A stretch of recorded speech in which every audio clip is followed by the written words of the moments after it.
আচ্ছা ভাবুন তো, আপনি যদি সব মেয়েদের মনের কথা হুবহু শুনতে পারতেন তাহলে কেমন হতো? হ্যাঁ, ঠিক এমনই একটা অদ্ভুত কাণ্ড ঘটে ঝন্টুর সাথে। ছোটবেলা থেকে যে মেয়েদের যন্ত্রণায় অতিষ্ঠ ছিল, সেই ঝন্টুর কাছে একদিন হঠাৎ করে চলে আসে মেয়েদের মনের কথা শুনতে পাওয়ার এক অলৌকিক ক্ষমতা। সে তো এখন মেয়েদের মন পড়ে আগে ভাগেই তাদের ইমপ্রেস করে দিচ্ছিল, কিন্তু এত কিছুর পরও ঝন্টু কি পারবে তার নিজের ক্রাশকে পটাতে? আর সবাই যখন তার এই গোপন ক্ষমতার কথা জেনে যাবে তখনই বা কি হবে? সেই সবই আমরা জানবো আজকের গল্প নারী চরিত্র বেজায় জটিলে। চলুন তাহলে আর দেরি না করে কমেডি আর রোম্যান্সে ভরপুর এই দারুণ গল্পটা শুরু করা যাক। গল্পের শুরু হয় উত্তর কলকাতার এক সরু গলির এক মধ্যবিত্ত বাড়িতে।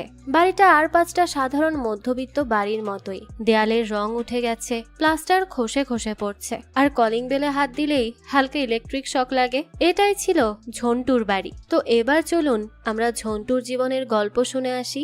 জন্মের পর থেকেই ঝন্টুর নারীদের ব্যাপারে অভিজ্ঞতা শুরু হয়। যখন মহিলা ডাক্তার তার পেছনে চড় দিয়ে তাকে কান্না করায়, ঝন্টুর ঠাকুমা খুব শখ করে তার নাম রাখে জগৎদাতা। কিন্তু এত ভারী নামটা ঝন্টুর একদমই পছন্দ হয়নি। তাই হয়তো নামকরণের দিনই সে তার ঠাকুমার গায়ে হিসু করে দিয়ে নিজের মতো করে প্রতিবাদ জানায়। এরপর থেকে সবাই তাকে তার ডাকনাম ঝন্টু বলেই ডাকতে শুরু করে। এই ঝন্টুর জীবনের প্রথম নারী ছিল মিনি। ছোটবেলায় সেই মিনিই তাকে জোর করে ক্রেয়ন খাইয়ে দিয়েছিল, শুধু এইটা পরীক্ষা করার জন্য যে রঙিন ক্রেয়ন খেলে সত্যি সত্যি কি রঙিন পটি হয়। বুঝুন অবস্থা। আজ সেই মিনি একজন বিজ্ঞানী। তো এরপর ঝন্টুর জীবনে আসে সুজাতা। ক্লাস 10-এর সেই সুজাতা, যে ঝন্টুকে পড়াশোনার চেয়ে পরীক্ষায় কিভাবে চিটিং করতে হয় সেটাই বেশি আগ্রহ নিয়ে শেখাতো। তবে ধরা পড়ার পর সুজাতা তারই দোষ দেয়, আর পুরো ক্লাসের সামনে ঝন্টুকে কানমলা খেতে হয়। বেচারা এই মেয়েদের চক্করে পড়ে ছোট থেকেই তাকে কত কিছুই না সহ্য করতে হয়েছে। কলেজে পড়ার সময়ও তার অবস্থা খুব একটা বদলায়নি। ট্যাক্সিতে জেসিকার সাথে ঘুরতে গিয়ে হঠাৎই গাড়ি ব্রেক করায় দুজনের মুখ একে অপরের সঙ্গে লেগে যায়। ব্যাস, এরপর ঝন্টুকে যা তা শুনতে হয়। এভাবেই মেয়েদের নিয়ে ঝন্টুর অভিজ্ঞতা ছিল বরাবরই তিক্ত। দেখা যায় সময়ের সঙ্গে সঙ্গে ঝন্টু বড় হয় আর পেশা হিসেবে বেছে নেয় ওয়েডিং প্ল্যানিং। কিন্তু সেই কাজ করতে গিয়েও তার মেয়েদের নিয়ে ধারণা আরো খারাপ হতে থাকে। প্রতিটা বিয়েতে কনের একের পর এক নতুন নতুন আবদার, আর মুহূর্তে মুহূর্তে সিদ্ধান্ত বদল। সব মিলিয়ে ঝন্টু প্রায় নাজেহাল হয়ে যায়। যেমন আজকের বিয়েটাই ধরা যাক না। প্রথমে কনে জানালো মেনুতে নাকি তার গলদা চিংড়ি চাই, তাই বহু কষ্টে এই সিজনেও চিংড়ির ব্যবস্থা করা হয়। কিন্তু এরপর সে বলে না, এবার নাকি তার চিতল মাছের মুইঠা রাখতে হবে। ঝন্টু তখন আবারও দৌড়ে চলে যায় মাছওয়ালার কাছে, আর সেখানে গিয়ে মাছ বদলে চিতল মাছ নিয়ে আসে। কিন্তু ফিরে আসতেই দেখা যায় কনের এখন নতুন ইচ্ছে জন্মায়। সে জানায় সে নাকি আর মাছ খাবে না, তার এবার মাটন চাই। বুঝুন অবস্থা। এবার ঝন্টু চলে যায় সেই চিতল মাছ ফেরত দিতে। তখন তো মাছওয়ালা প্রায় তাকে ধরে মারধর করার উপক্রম। যাক, এরপরই বহু কষ্টে সে মাছওয়ালার হাত থেকে বেঁচে মাটনের ব্যবস্থা করে ফিরে আসে। কিন্তু তখনই কনে জানায় তার হবু বর রেড মিট খেতে পারে না। এবার তাহলে মাটনও বাদ। বুঝুন কি যন্ত্রণা। এরপরই শুরু হয় সাজসজ্জার পালা। হলুদ ফুল দিয়ে সাজানো হলে কনে বলে নীল ফুল লাগাতে হবে। আবার নীল ফুল লাগালে সে আপত্তি জানায় যে তার শ্বশুর নাকি নীল পাঞ্জাবি পরে এসেছে, তাই ছবিতে ভালো লাগবে না। কি যন্ত্রণা বুঝতে পারছেন? এরপর আবার কনের ইচ্ছে হয় সে সাদা শাড়ি পরবে, কিন্তু পরিবারের কেউ এটা মানতে চায় না। ঝন্টু তখন অনেক ঝামেলা করে পরিবারের সবাইকে রাজি করিয়ে কনের জন্য সাদা শাড়ির ব্যবস্থাও করে। কিন্তু সেই শাড়ি হাতে পাওয়ার পর কনে আবার বলে না, সে নাকি গোলাপি শাড়িই পরবে। এভাবে একের পর এক আবদার আর সিদ্ধান্ত বদলের চাপে ঝন্টু একেবারে অতিষ্ঠ হয়ে ওঠে। সব মিলিয়ে মেয়েদের এই অন্তহীন কনফিউশন আর নানান ধরনের চাহিদা ঝন্টুকে রীতিমতো বিরক্ত করে তোলে। শেষ পর্যন্ত সে গঙ্গার ঘাটে গিয়ে মা গঙ্গার কাছে প্রার্থনা করে যে মা গঙ্গা যেন তাকে এমন একটা ক্ষমতা দেয় যাতে সে মেয়েদের মন বুঝতে পারে, যা আজ পর্যন্ত কেউ বুঝতে পারেনি। সেই ক্ষমতাই সে চেয়ে বসে। তখন তার পাশে দাঁড়িয়ে থাকা তার বন্ধুরাজ সাথে সাথে হেসে দেয় আর বলে ঝন্টু যার কাছে এই ক্ষমতা চাইছে তিনিও তো একজন নারী, একজন দেবী মা। সে ঝন্টুকে বলতে থাকে চল সবকিছু ছেড়ে মুম্বাই চল। আসলে মুম্বাইয়ে রাজের বাবার একটা জুয়েলারির ব্যবসা রয়েছে, তাই ঝন্টু আপাতত সেখানে থেকে থাকা খাওয়ার চিন্তা ছাড়াই ধীরে ধীরে নিজের ব্যবসা শুরু করার পরিকল্পনা করতে পারবে। তার তেমন কোনো ঝামেলাও হবে না। আর পরে রাজের বিয়ে হয়ে গেলে রাজও তার স্ত্রী পিয়াকে নিয়ে সেখানেই চলে আসবে। এই প্রস্তাবটা ঝন্টুরও বেশ ভালো লাগে, কিন্তু ঠিক তখনই তার বাড়ির ফোন আসে। ফোনে জানানো হয় বাড়িতে একটা সমস্যা হয়ে গেছে। খবরটা শুনেই তো ঝন্টু সবকিছু ফেলে তড়িঘড়ি করে বাড়ির উদ্দেশ্যে রওনা দেয়। আর বাড়িতে পৌঁছেই সে দেখতে পায় নষ্ট হয়ে যাওয়া ইলেকট্রিক কলিং বেল সারাতে গিয়ে তার ঠাকুমা ইলেকট্রিক শক খেয়েছে। এই নিয়ে তার মা আর ঠাকুমার মধ্যে তুমুল ঝগড়া চলছে।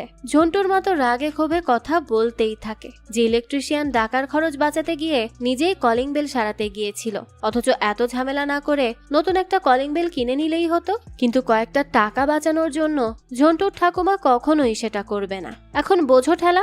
ঝন্টুর মা বিরক্ত হয়ে আরো বলে আজ ঝন্টুর বোনকে দেখতে পাত্রপক্ষ এসেছিল, কিন্তু তারা এসে শখ খেয়ে বিয়েটাই ভেঙে যাওয়ার উপক্রম হয়েছে।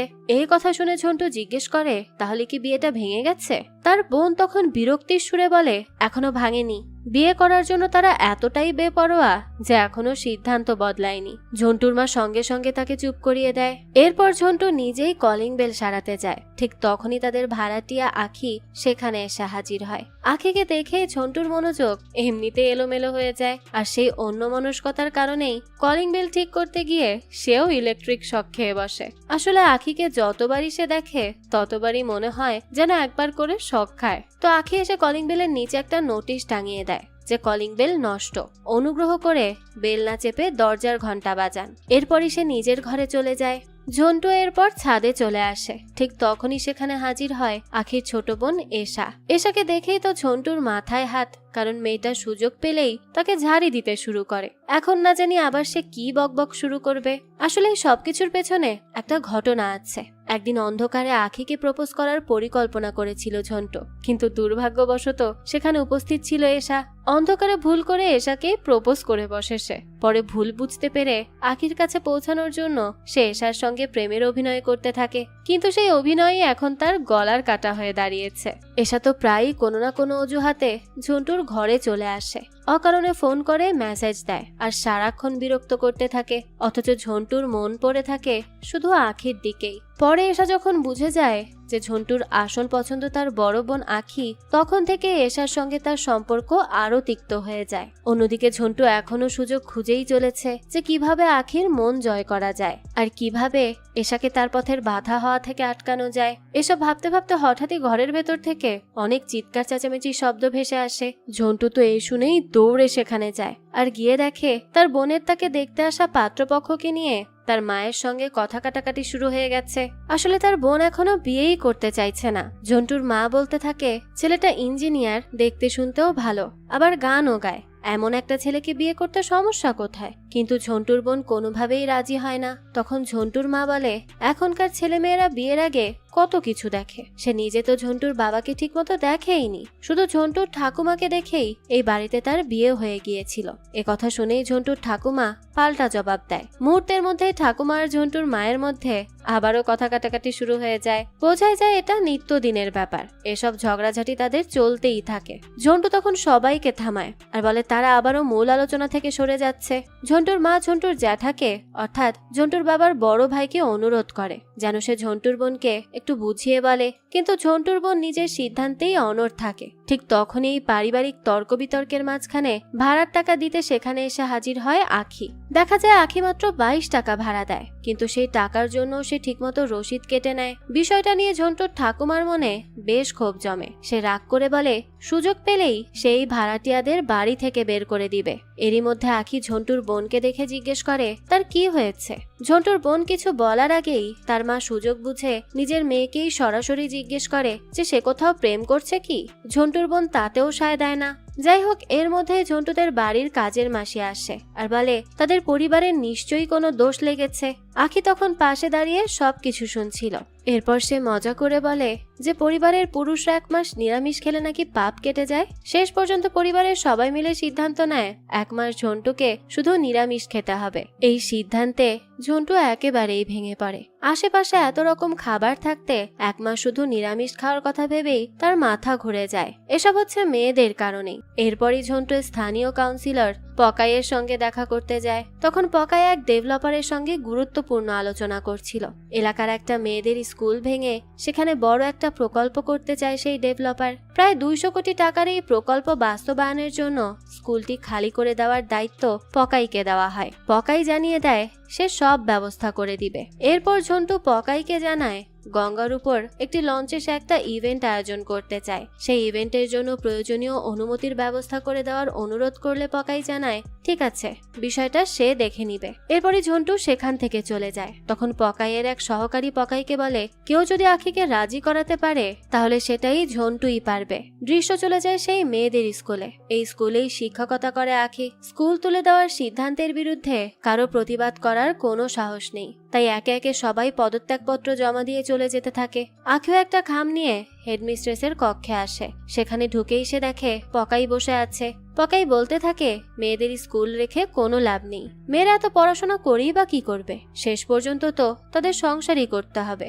এমনকি সে হেডমিস্ট্রেসকে মনে করিয়ে দেয় যে তার স্বামীর চাকরির ব্যবস্থাটাও কিন্তু সেই করে দিয়েছিল।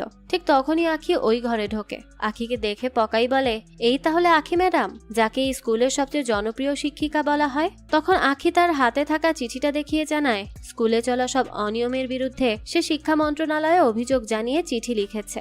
এই কথাটা শুনে প্রথমবারের মতো পকাইয়ের মুখে অস্বস্তির ছাপ ফুটে ওঠে। আখি বেরিয়ে যাওয়ার সময় বলে যায় পকাই যেন তাকে হালকা ভাবে না নেয়। অন্যদের মতো সে সব অন্যায় চুপচাপ মেনে নিবে না, যতদিন পারবে সেই অনিয়মের বিরুদ্ধে লড়াই চালিয়ে যাবে। ওদিকে ঝন্টুদের বাড়িতে সবাই একসঙ্গে খেতে বসেছে। ভাই বোনের মধ্যে খুনসুটিও চলছিল। একটু আগেই যে 1 মাস নিরামিষ খাওয়া নিয়ে এত আপত্তি করছিল সেই ঝন্টুই এখন নাস্তা নিয়ে বসে আছে। আর যে ঝন্টুর বোন বলছিল সে আমরণ অনশন করবে, সেই এখন খাবার খাচ্ছে। এই নিয়ে তো সবাই মিলে খুব হাসি ঠাট্টা করতে থাকে আর তাদের খাওয়া দাওয়াও চলতে থাকে। খাওয়ার ফাঁকে ঝন্টু তার মাকে বলে তার রান্নার হাত সত্যিই দারুণ, তাই সে যদি শুধু রান্নার দিকেই মন দিত তাহলে আরো ভালো কিছু করতে পারত।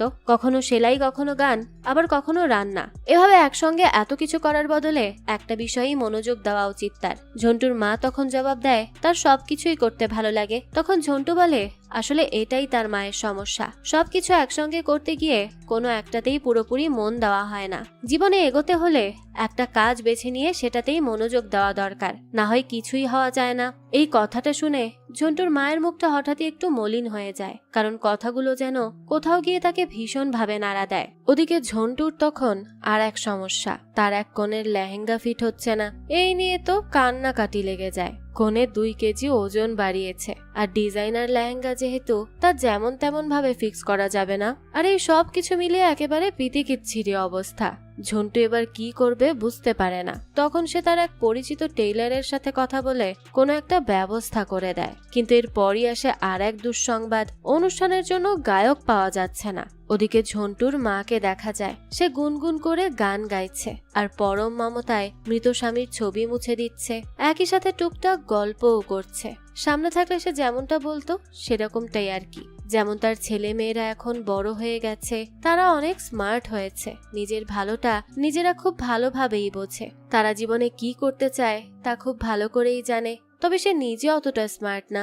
সারা জীবন সে শুধু অন্যদের জন্যই বেঁচে গেল, নিজের জন্য কখনো চিন্তাই করেনি। সে কখনো স্বামীর জন্য রান্না করেছে, কখনো সেলাই করেছে, কখনো আবার একা হাতে সংসারের হাজারো দায়িত্ব সামলেছে, কিন্তু নিজের জন্য আলাদা করে কোনো দিনও কিচ্ছু করা হয়নি তার। আর একটা সময় এসে সে বুঝতে পেরেছে সবার জন্য করতে করতেই সে যেন নিজে কিছুই হয়ে উঠতে পারেনি।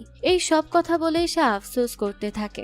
এখান থেকে দৃশ্য পরিবর্তন হয়। দেখা যায় আখি এসে ঝন্টুর ঠাকুমাকে প্রণাম করে। সে জানায় আজ তার জন্য খুব গুরুত্বপূর্ণ একটা দিন। আজ হাইকোর্টে তার মামলার শুনানির তারিখ পড়েছে। ঠাকুমা তখন ঝন্টুকে আখির সঙ্গে যেতে বলে। ঝন্টু এতে রাজি হয়ে যায়। তো যেতে যেতে সে বলতে থাকে আখি একেবারেই অন্য মেয়েদের মতো নয়। সে ন্যাকামো করে না, মুখ ভর্তি মেকআপ মাখে না, বাড়ি ঘর মামলা মোকদ্দমা সবকিছু একাই সামলে নেয়। তাকে মেয়ে না বলে সম্মানসূচক হিসেবে ছেলে বলাই যায়। আখি বলে তার মনেও ঝন্টুকে নিয়ে ঠিক একই রকম একটা কথা আসে। ঝন্টু সারাক্ষণ ঘ্যান ঘ্যান করে, নিজের দোষ অন্যের ঘাড়ে চাপায়, আবার প্রয়োজনের চেয়ে বেশি আত্মবিশ্বাসীও দেখায় নিজেকে। তাকেও আসল ছেলে না বলে সম্মানসূচক ছেলে বলাই ভালো। তো এসব নিয়ে কথা বলতে বলতেই তারা হাইকোর্টে পৌঁছে যায়। আসলে মামলাটা আখিদের বিরুদ্ধে, আর এটা ঝন্টুর ঠাকুমাই করেছিল। বহু বছর আগে আখির দাদার সময় থেকে এই বাড়ির ভাড়া ছিল মাত্র 22 টাকা। মৃত্যুর আগে ঝন্টুর দাদু বলে গিয়েছিল আখিদের কাছ থেকে যেন সারা জীবন এই ভাড়াই নেওয়া হয়। কিন্তু এখন তো সময় বদলেছে, সবকিছুর দামও বেড়েছে, শুধু বাড়ি ভাড়াটাই একই রয়ে গেছে। তাই ভাড়া বাড়ানোর জন্য ঝন্টুর ঠাকুমা আখিদের বিরুদ্ধে আদালতে মামলা করেছে। তবে ঠাকুমা তো জানেই না মামলাটা এতদিন ধরে ঝুলে থাকার আসল কারণ ঝন্টু নিজেই। আখিদের ভাড়া যেন না বাড়ে সেই জন্য সেই গোপনে উকিলদেরকে টাকা খাইয়ে মামলার পর মামলার নতুন নতুন তারিখ ফেলে দেয়। তার একটাই আশা, এভাবে যদি আখিদের এই বাড়িতে আরো কিছুদিন রাখা যায় তাহলে হয়তো কোনো একদিন আখির মনও জয় করা যাবে। আর সেই আশাতেই সে এই সব করে বেড়াচ্ছে। দেখতে দেখতে এদিকে পাড়ার দুর্গা পুজো এসে যায়। পুজোর অনুষ্ঠানে পকাই মঞ্চে উঠে নারীর সম্মান, নারী শক্তি আর মেয়েদের অধিকার নিয়ে বেশ বড় বড় বক্তৃতা দিতে থাকে। এসব কথা শুনে আখি ভীষণ বিরক্ত হয়, কারণ সে খুব ভালো করেই জানে কথায় যতই নারীর সম্মানের কথা বলুক পকাই, বাস্তবে সে মেয়েদেরকে একটুও সম্মান করে না। অন্যদিকে ঝন্টু আজ একেবারেই অন্য মুডে। সে ঠিক করে আজই আখিকে সে নিজের মনের কথা জানাবে, তা সে যাই হোক না কেন। তার বন্ধুরা তাকে অনেক বুঝিয়ে প্রস্তাবটা পরে দিতে বলে, কিন্তু ঝন্টু তো কারো কথাই শোনে না, কারণ অনেক হয়েছে, সে আর চুপ থাকতে পারবে না। এরপরই সে মাইক হাতে নিয়ে সবার সামনে আখিকে ডেকে আনে, আর এরপরই বেশ জাঁকজমক করে সে আখিকে প্রপোজ করে। প্রপোজ করার পর সে বলতে থাকে আখি যদি রাজি হয়ে যায় তাহলে আর কোনোদিন তাকে ভাড়া দিতে হবে না। ইচ্ছে হলে শ্বশুর বাড়িতে থাকবে, ইচ্ছে হলে বাপের বাড়িতে যাবে, এমনকি স্কুলে চাকরিও করতে হবে না। শুধু বাড়িতে থেকে তার মা আর ঠাকুমার দেখাশোনা করবে আর স্বামীর আদর যত্নে থাকবে। ঝন্টুর মুখে এসব কথা শুনে আখির বিরক্তি ক্রমেই বাড়তে থাকে। ঝন্টু এরপর আখির কাছে জানতে চায় তার প্রস্তাবটি তার কেমন লেগেছে। আখি ধীরে ধীরে তখন তার দিকে এগিয়ে আসে আর বলে সে ঝন্টুকে 3টা প্রশ্ন করবে। যদি ঝন্টু 3টা প্রশ্নেরই সঠিক উত্তর দিতে পারে তাহলে সে তার প্রস্তাব মেনে নিবে। প্রথম প্রশ্ন, তার ঠাকুমা সারাদিনে কোন কোন ওষুধ খায়। দ্বিতীয় প্রশ্ন, তার বোনের যে গাইনি সমস্যা আছে সেটা কি। আর তৃতীয় প্রশ্ন, তার মায়ের সবচেয়ে প্রিয় খাবার কি। দেখা যায় ঝন্টু এই 3টা প্রশ্নের একটারও উত্তর দিতে পারে না। তখন আখি বলে যে মানুষ নিজের আশেপাশের সবচেয়ে কাছের নারীদের সম্পর্কে কোনো খোঁজ খবর রাখে না, সে কিভাবে অন্য একজন নারীকে ভালো রাখার কথা বলে। এই প্রশ্নেরও কোনো উত্তর ঝন্টুর কাছে ছিল না। শেষে আখি বলে ঝন্টুকে সে কোনো সম্পর্কের জন্য অযোগ্য বলছে না, বরং তার কাছে ঝন্টু এখনো প্রস্তুত নয়। আগে নিজের বাড়ির নারীদের বুঝতে শিখুক, সে তাদের চাহিদা, কষ্ট আর পছন্দ অপছন্দ জানতে শিখুক, তারপর দেখা যাবে। তো সে রাতে ঝন্টু অনেকক্ষণ ধরে বন্ধুদের সঙ্গে বসে বসে মদ খেতে থাকে। তার বন্ধুরা তো আগেই তাকে বারণ করেছিল সবার সামনে এভাবে প্রপোজ না করতে। এখন যা হওয়ার তাই হয়েছে। ঝন্টু তো বুঝতেই পারছিল না এত অপমানের পর সে পাড়ার মানুষের সামনে মুখ দেখাবে কিভাবে। অন্যদিকে আখিরও একটু একটু খারাপ লাগতে শুরু করে। সেভাবে ঝন্টুকে না বলাটা ঠিক ছিল, কিন্তু পুরো পাড়ার মানুষের সামনে ওভাবে অপমান করা হয়তো তার উচিত হয়নি। বেচারা এখনো বাইরে একা বসে আছে, আর রাতও অনেক হয়েছে। তাছাড়া ঠান্ডাও ক্রমেই বাড়ছে। তাই আখি তার ছোট বোনকে বলে সে যেন একটা চাদর নিয়ে ঝন্টুর গায়ে জড়িয়ে দেয়। ওদিকে মদের নেশায় পুরোপুরি মাতাল হয়ে ঝন্টু ঠাকুরের সামনে বসে একের পর এক অভিযোগ করতে থাকে। রাগে অভিমানে সে দেবদেবীদের নানান কথা বলতে শুরু করে। জীবনে সে কারো কোনো ক্ষতি করেনি, তবু কেন তার সঙ্গেই বারবার এমন হয়। বলতে বলতে দেবতা শিবকেও সে কথা শোনাতে শুরু করে। সে বলতে থাকে দেবতা শিবের স্ত্রী এত প্রলয়ঙ্কারী শক্তির অধিকারী যখন হয়, তখনও শিবজি নিজের স্ত্রীকে থামানোর চেষ্টা করেননি, বরং সবসময় স্ত্রীর পায়ের কাছেই ছিলেন। আর সে কারণেই আজকের দিনে সব পুরুষকেই নাকি স্ত্রীর কথা মতো চলতে হয়। তবে ঝন্টু এসব মানবে না। সে বলে সেই একদিন পুরুষদের সম্মান ফিরিয়ে আনবে। ঠিক সেই মুহূর্তে কেউ একজন এসে ঝন্টুর গালে কষে এক চড় মারে। নেশায় বুঝ ঝন্টুর মনে হয় স্বয়ং দেবী পার্বতী বুঝি তার স্বামী শিবকে নিয়ে এমন কথা বলার শাস্তি হিসেবে তাকে চড় মেরেছেন। যাই হোক, দৃশ্য চলে যায় পরদিন সকালবেলা। ঘুম ভাঙতেই ঝন্টুর মনে হয় যেন সবকিছুই বদলে গেছে। সে স্পষ্ট শুনতে পায় কোনো এক বৃদ্ধা মহিলা তার প্রশংসা করছে, তাকে উত্তম কুমারের সঙ্গে তুলনা করছে, এমনকি তার গালে আদর করে কামড় দিতেও চাইছে।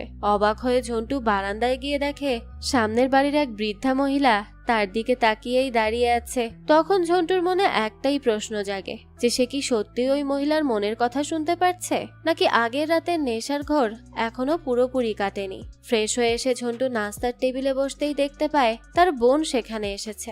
বাইরে থেকে দেখলে মনে হচ্ছে সে চুপচাপ বসে আছে, কিন্তু হঠাৎই ঝন্টু শুনতে পায় তার বোন বলছে রাতে সবাই ঘুমিয়ে পড়লেই সে চুপি চুপি বাইরে বেরিয়ে যাবে। ঝন্টু তখন অবাক হয়ে খেয়াল করে তার বোনের ঠোঁট একটুও নড়ছে না। অর্থাৎ সে মুখে কিছু বলছে না, মনে মনে ভাবছে, আর সেই ভাবনাগুলোই ঝন্টু স্পষ্ট শুনতে পাচ্ছে। তখনও সে বুঝে উঠতে পারে না সত্যি এমন কিছু হচ্ছে নাকি সে ভুল শুনছে। এরপর বাড়ি থেকে বের হতেই সামনে এসে দাঁড়ায় আখি। ঝন্টু আবারও শুনতে পায় আখি মনে মনে ভাবছে গতকালের ঘটনার জন্য তার কি ঝন্টুর কাছে ক্ষমা চাওয়া উচিত নাকি কিছু না বলাই ভালো। এবার আর ঝন্টুর বুঝতে বাকি থাকে না যে সত্যিই একটা অলৌকিক ঘটনা ঘটে গেছে। সে এখন মেয়েদের মনের ভাষা বুঝতে পারছে। শুধু আখি বা তার বোন নয়, আশেপাশে থাকা সব মেয়েই মনে মনে যা ভাবছে সেই সব কথাই যেন স্পষ্ট হয়ে তার কানে ভেসে আসছে। তো এরপর দেখা যায় সারাটা দিন ঝন্টুর যে ওয়েডিং প্ল্যানারের কাজ আছে সেটাও এর প্রভাব পড়তে শুরু করে।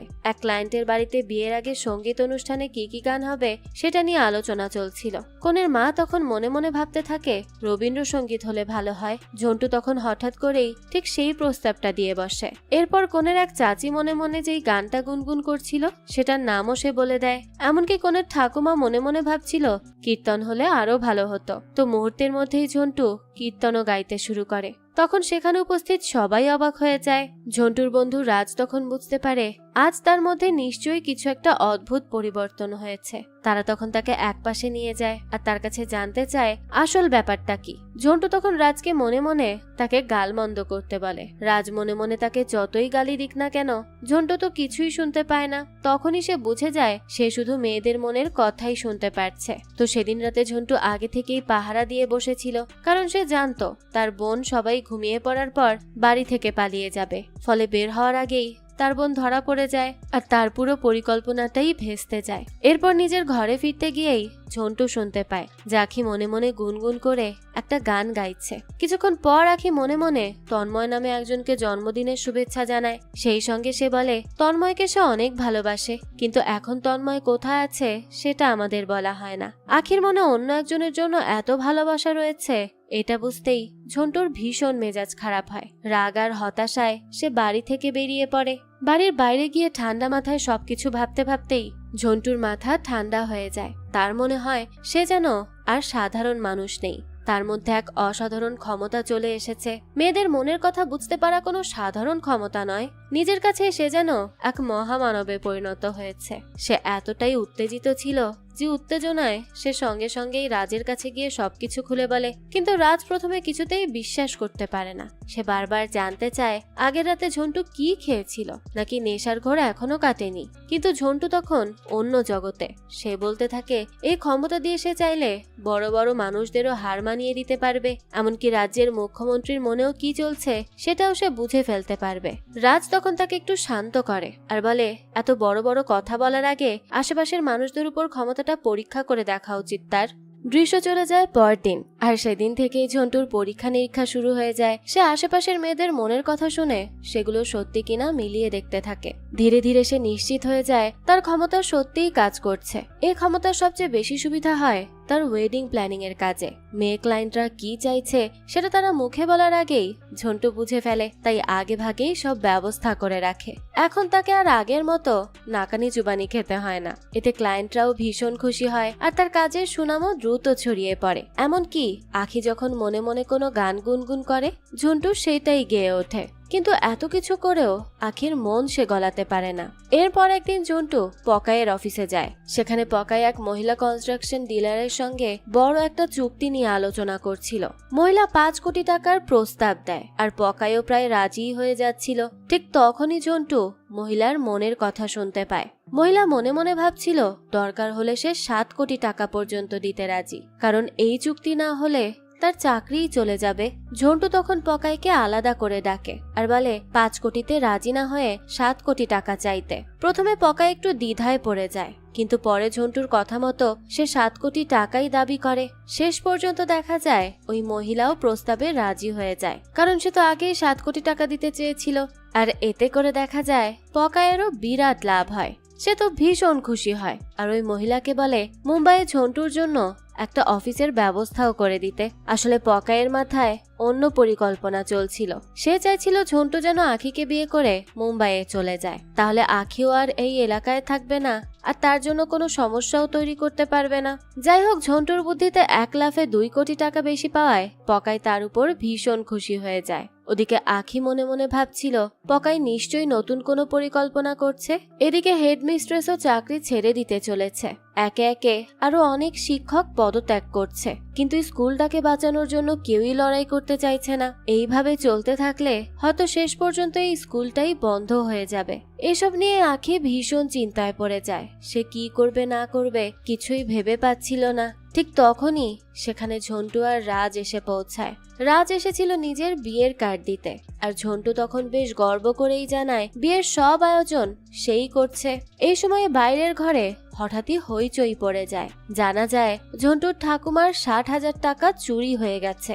এতে তো ঝন্টুর ঠাকুমা ভীষণ রেগে যায়, আর রাগের মাথায় সবাইকে সন্দেহ করতে শুরু করে। এমনকি ঝন্টুর ঘরও তল্লাশি করতে বলে। আখিকেও দোষারোপ করে বসে। ঠিক সেই সময় ঝন্টু খেয়াল করে তার বোন মনে মনে ভাবছে যদি সবাই ঝন্টুর ঘরের পাশাপাশি তার ঘরটাও তল্লাশি করে তাহলে তো সে বড় বিপদে পড়ে যাবে। চুরির আসল ঘটনা তখন সবাই জেনে যাবে। ঝন্টু এই ব্যাপারটা বুঝতে পারে, তাই সে সঙ্গে সঙ্গে তার বোনকে আলাদা ডেকে নিয়ে সবকিছু জানতে চায় যে আসল কাহিনীটা কি। তখন তার বোন স্বীকার করে যে সে আসলে কারো সঙ্গে পালিয়ে যাচ্ছিল না, সে একাই বাড়ি ছেড়ে চলে যেতে চেয়েছিল।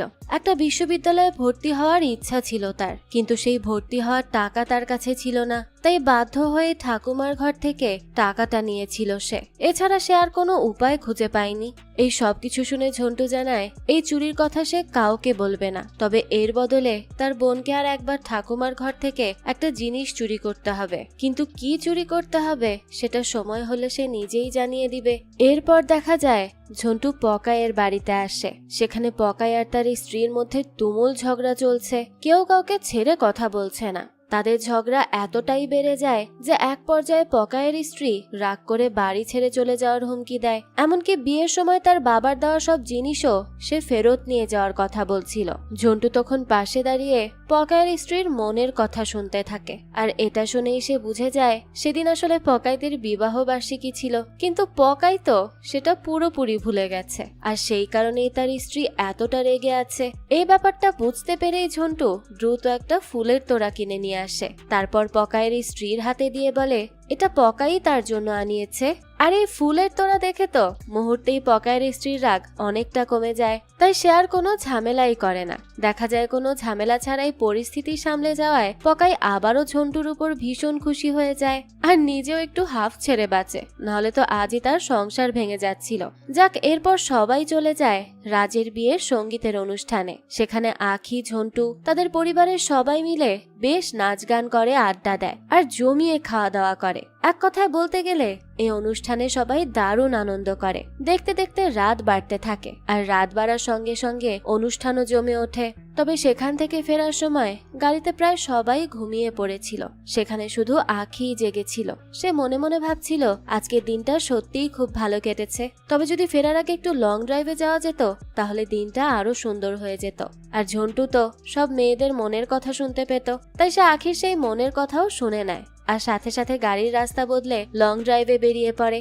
আখি তো এটা দেখে অবাক হয়ে যায়। ঠিক যেটা সে মনে মনে ভাবছিল ঝন্টু যেন সেটাই করে ফেললো, কিন্তু কিভাবে সেটার কোনো উত্তর তার কাছে ছিল না। আর যেহেতু ঝন্টু তার মনের কথা বুঝে যাচ্ছে, আখিও তখন মনে মনে তাকে সরি বলে, আর ঝন্টুও তখন ইশারায় বলে কোনো ব্যাপার না। দৃশ্য চলে যায় পরদিন। আখি রিক্সার জন্য দাঁড়িয়েছিল। ঠিক তখনই ঝন্টু নিজেই একটা রিক্সা নিয়ে তার সামনে এসে দাঁড়ায়। এভাবেই ছোট ছোট যত্ন আর অদ্ভুতভাবে মনের ইচ্ছাগুলো পূরণ করতে করতে ধীরে ধীরে আখির মনেও নিজের জন্য একটা আলাদা জায়গা তৈরি করতে শুরু করে ঝন্টু।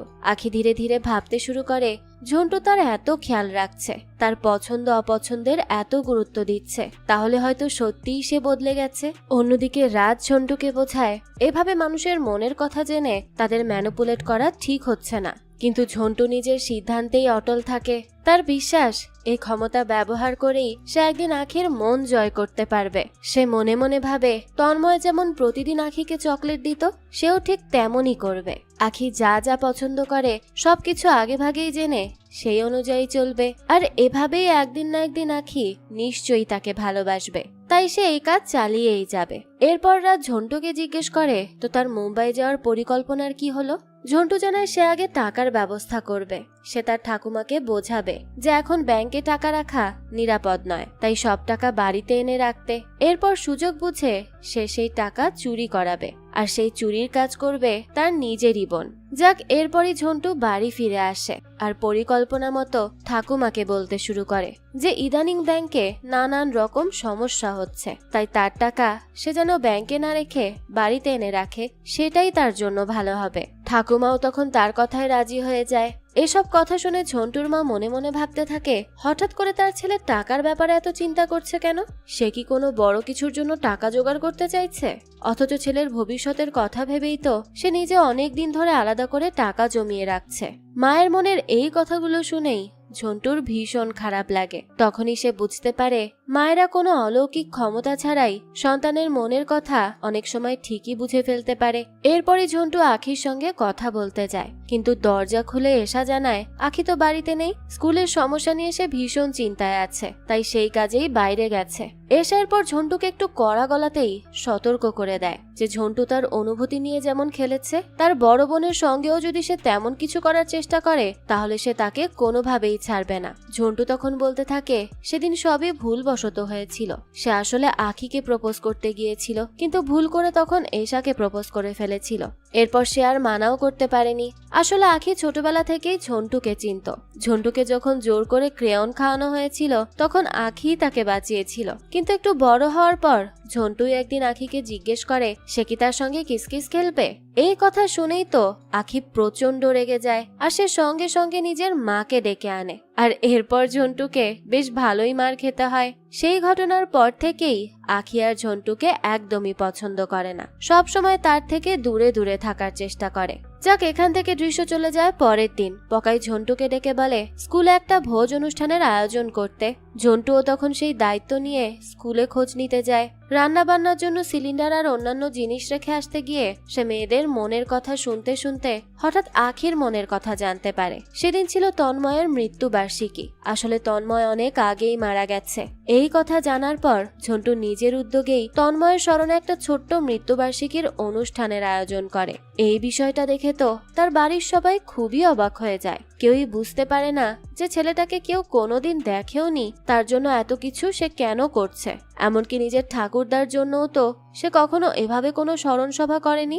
যাক, তো কিছুক্ষণ পর দেখা যায় আখিও সেখানে এসে পৌঁছায়। এসা তখন এই সব কিছু দেখে তার বোনকে বলে যে ঝন্টু আসলে তার প্রেমে পাগল হয়ে গেছে, তাই সেই সব কিছু করছে। এই সব কিছু দেখে শুনেও আখি তেমন কিছুই বলে না। সেদিন রাতে রাজ আর ঝন্টু একসঙ্গে বসে একে অপরের সাথে কথা বলছিল।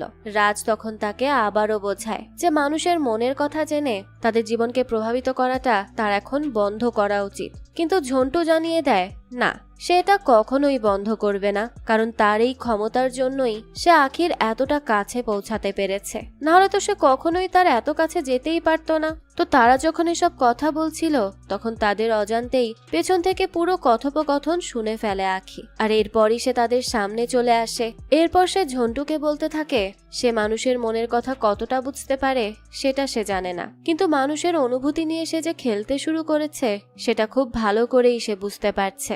এরপর আখি ঝন্টুকে আরো কিছু কঠিন কঠিন কথা শোনায়। রাগের মাথায় তখন ঝন্টুও বলে বসে যে তন্ময় তো আখির সঙ্গে বাজি ধরে প্রেম করেছিল, কিন্তু সে অন্তত তেমন মানুষ নয়। এই কথাটা শুনেই আখি ঝন্টুর গালে সজোরে একটা চড় মেরে দেয় আর সেখান থেকে বেরিয়ে যায়। ঠিক তখনই আবার ঝন্টুর সামনে পড়ে তার বোন। সেও তো ঝন্টুর উপর ভীষণ রেগে যায়, কারণ মনের কথা শুনতে পারার বিষয়টা তার কাছেও এখন পরিষ্কার হয়ে গেছে। অন্যদিকে দেখা যায় আখি সোজা পাড়ার মোড়ে চলে যায় আর তন্ময়ের বন্ধুদের খুঁজে বের করে। তারপর তাদের কাছে জানতে চায় তন্ময় কি সত্যিই বাজি ধরে তার সঙ্গে প্রেম করেছিল, নাকি ঝন্টু মিথ্যা কথা বলেছে। আখির এই প্রশ্নের মুখে তন্ময়ের বন্ধুরা প্রথমে বিষয়টা পুরোপুরি এড়িয়ে যাওয়ার চেষ্টা করে। তারা আসলে আখিকে সত্যিটা বলতে চাচ্ছিল না, কিন্তু আখি তো নাছোড়বান্দা, সে বারবার তাদেরকে চাপ দিতেই থাকে। আজ সে সত্যিটা জেনেই ছাড়বে। আর শেষ পর্যন্ত তন্ময়ের বন্ধুরাও স্বীকার করে যে হ্যাঁ, তন্ময় সত্যিই বাজি ধরে আখির সঙ্গে প্রেম শুরু করেছিল। এই কথাটা শুনে তো আখি ভীষণ কষ্ট পায় আর সাথে সাথে কান্নায় ভেঙে পড়ে, কারণ সে তো তন্ময়কে সত্যিই ভালোবেসেছিল, তার জন্য কত সে কষ্টও পেয়েছে। সে যখন কান্না করছিল ঠিক সেই সময় স্কুলের কয়েকজন ছাত্রী তাকে কল দেয়। তারা খুব হাঁপাতে হাঁপাতে জানায় স্কুলে কিছু গুন্ডা ঢুকে পড়েছে। এই খবরটা শুনেই তো আখি আর এক মুহূর্ত দেরি করে না, দ্রুত নিজেকে সামলে স্কুলের দিকে ছুটতে শুরু করে। আর সেখানে গিয়েই সে প্রথমে তার নিজের ছাত্রীদের খুঁজে বের করে। তাদের কোনো ক্ষতি হোক সে সেটা চায় না। তারপর সবাইকে নিরাপদে বাইরে নিয়ে যাওয়ার চেষ্টা করে সে, কিন্তু দুর্ভাগ্যবশত ঠিক সেই সময় তারা গুন্ডাদের চোখে পড়ে যায়। কিন্তু এর মধ্যেও অনেক কষ্টে সে তার সকল ছাত্রীদের একে একে বাইরে বের করে দিতে সক্ষম হয়। সে কোনোভাবেই তাদের ক্ষতি হোক সেটা চাইছিল না, কিন্তু সবাইকে সেফলি বের করতে পারলেও সে নিজে আর বের হতে পারে না। আর কিছুক্ষণ পর দেখা যায় সেই ছাত্রীরাই দৌড়ে চলে আসে ঝন্টুর কাছে আর তাকে জানায় স্কুলে গ্যাস বিস্ফোরণের পর আগুন লেগে গেছে আর আখির অবস্থা খুবই খারাপ। আসলে ওই গুন্ডারা ইচ্ছা করে স্কুলে আগুন লাগিয়ে দিয়েছিল, কেননা আখিরা স্কুলটা কোনোভাবেই ছাড়তে চাইছিল না, আর এই কাজ করেই তারা স্কুলটা সহজেই খালি করতে পারে। এদিকে দেখা যায় আগুনে আখির শরীরের অনেকটা অংশ পুড়ে যায়। তার অবস্থা ভীষণ খারাপ ছিল, তাই তাকে দ্রুত হাসপাতালে ভর্তি করা হয়। তখনও তার জ্ঞান ফেরেনি। আখির চিকিৎসার জন্য ঝন্টুর ঠাকুমা তখন নিজের জমানো সব টাকা দিয়ে দেয়। আসলে মানুষটা বেজায় ভালো, না হলে কেউ এমনটা করতে পারে নাকি? ঠাকুমা তখন মনে মনে ভাবছিল এই টাকাগুলো সে এতদিন ঝন্টুর ভবিষ্যতের জন্য জমিয়ে রেখেছিল, কিন্তু এই মুহূর্তে ঝন্টুর চেয়ে আখিরই এই টাকাটার অনেক বেশি প্রয়োজন, তাই সে এটা দিয়েছে। ঝন্টুর মাও তখন মন থেকে প্রার্থনা করতে থাকে যে আখি যেন দ্রুত সুস্থ হয়ে যায়। সে মনে মনে ভাবছিল আখি ছোটবেলা থেকেই এই বাড়িরই মেয়ে, সে যেন আবারও সুস্থ হয়ে এই বাড়িতেই ফিরে আসে। আসলে অনেক সময় রক্তের সম্পর্ক না থাকলেও একসাথে থাকতে থাকতে মানুষ কতটা আপন হয়ে যায়, তাই না? যাক, সবার মনের এসব কথা শুনে ঝন্টু তখন আখির শয্যার পাশে গিয়ে বসে আর কাঁদতে কাঁদতে সে বারবার জানতে চায় এসবের পেছনে কে জড়িত, কিন্তু অচেতন আখির কাছ থেকে কোনোই উত্তর আসে না। ঝন্টু তখন অনেক বেশি হতাশ হয়ে পড়ে আর মন খারাপ করে ফিরে আসতে থাকে। ঠিক তখনই আখি অচেতন অবস্থায় অনেক কষ্ট করে একটাই নাম উচ্চারণ করে, পকাই। এই একটা নামই ঝন্টুর জন্য যথেষ্ট ছিল। সে সোজা পকাইয়ের কাছে চলে যায় আর সেখানে গিয়ে পকাইয়ের সামনে পা তুলে বসে পড়ে। এরপর টেবিলে রাখা মদের বোতল হাতে নিয়ে বোতল থেকেই মদ খেতে শুরু করে। তার চোখে মুখে তখন স্পষ্ট রাগ আর প্রতিশোধের আগুন জ্বলছে।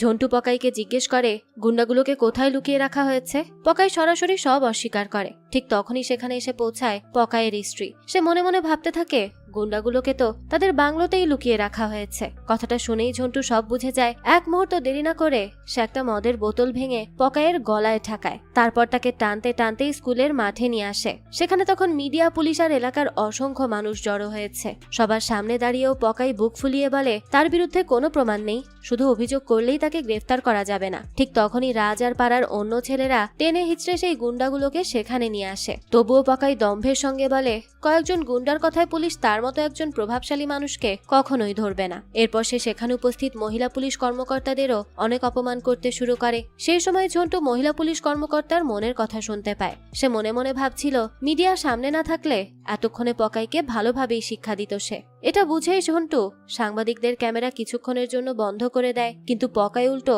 সেখানে থাকা এক নারী সাংবাদিককে অপমান করে আর চিৎকার করতে থাকে যেন সে আবারও ক্যামেরা চালু করে। সেই সাংবাদিকও মনে মনে ভাবছিল এমন একজন মানুষকে উচিত শিক্ষা দেওয়া দরকার। ঝন্টু তখন তাকে সাহস যোগায়। একে একে আশেপাশে থাকা অন্য নারীরাও এগিয়ে আসে। সবাই মিলে পকাইয়ের বিরুদ্ধে মুখ খুলতে শুরু করে। পকাই যতই ভয় দেখানোর চেষ্টা করুক এবার আর কেউ পিছিয়ে যায় না। ঝন্টু সবার সাহস বাড়িয়ে দেয়। এরপর এলাকার মানুষ একসঙ্গে পকাইয়ের উপর ঝাঁপিয়ে পড়ে আর তাকে আচ্ছা মতো গণপিটুনি দেয়। পরে পুলিশ এসে পকাইকে গ্রেফতার করে নিয়ে যায়। এদিকে হাসপাতালে চিকিৎসার পর আখির অবস্থারও ধীরে ধীরে উন্নতি হতে থাকে। ঝন্টুর ঠাকুমা তাকে জানায় তাদের বিরুদ্ধে করা মামলাটা সে ইচ্ছে করেই এতদিন চালিয়ে রেখেছিল, কারণ মামলা তুলে নিলেই আখিরা হয়তো অন্য কোথাও চলে যেত, আর সে সেটা কোনোভাবেই চাইতো না। এরপর আখি আবারও সুস্থ হয়ে বাড়ি ফিরে আসে। সেদিন ঝন্টু প্রথমে নিজের মায়ের কাছে যায় আর সে নিজের হাতে মায়ের প্রিয় কচুরি বানিয়ে খাওয়ায় তাকে। তারপর মাকে বলে অন্যের জন্য নিজেকে বদলানোর আর কোনো দরকার নেই। তার মা যেভাবে থাকতে ভালোবাসে সেভাবেই যেন নিজের মতো করে বাঁচে। ছেলের মুখে এই কথা শুনে তার মায়ের চোখ ভিজে ওঠে। এরপর ঝন্টু তার বোনের কাছে গিয়ে জানায় ঠাকুমার জমানো টাকাগুলো দিয়ে সে যেন আমেরিকায় গিয়ে নিজের পড়াশোনা শেষ করে। কথাটা শুনে তার বোন আনন্দে ঝন্টুকে জড়িয়ে ধরে।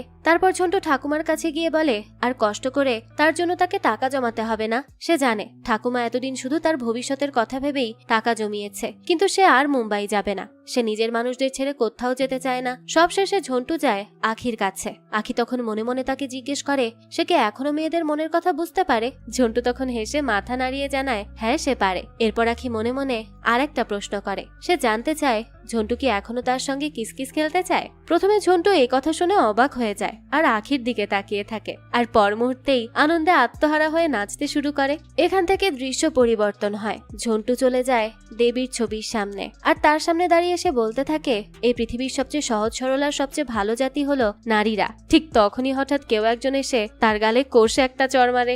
ঝন্টু তখন অবাক হয়ে চারিদিকে তাকায়, আর এরই সাথে সাথে এই গল্পটাও এখানেই শেষ হয়ে যায়। শেষ দৃশ্য দ্বারা হয়তো এটাই বোঝানো হয়েছে যে নারী চরিত্র আসলেই জটিল। কারণ ঝন্টু তো শেষমেশ মেয়েদেরকে নিয়ে ভালো কথা বলছিল যে মেয়েরা সহজ সরল, কিন্তু এটাই হয়তো কোনোভাবে দেবীর পছন্দ হয়নি, তাই সেও হয়তো তাকে চড় কষে দেয়। এই জন্যই হয়তো বলে মেয়েদের মন বোঝা বড়ই কঠিন। হ্যাঁ, আমি মেয়ে হয়েই বলছি, মেয়েদের যে কখন কখন মুড সুইং হয় তার কোনোই ওত্তা নেই। এজন্যই তো বলা হয় মেয়েদের মুড সুইং হচ্ছে রোলার কোস্টার রাইডের মতো। তাই আজীবন চেষ্টা করলেও ছেলেদের পক্ষে মেয়েদের মন বোঝা সম্ভব নয়। যাক, এই তো ছিল আজকের গল্প।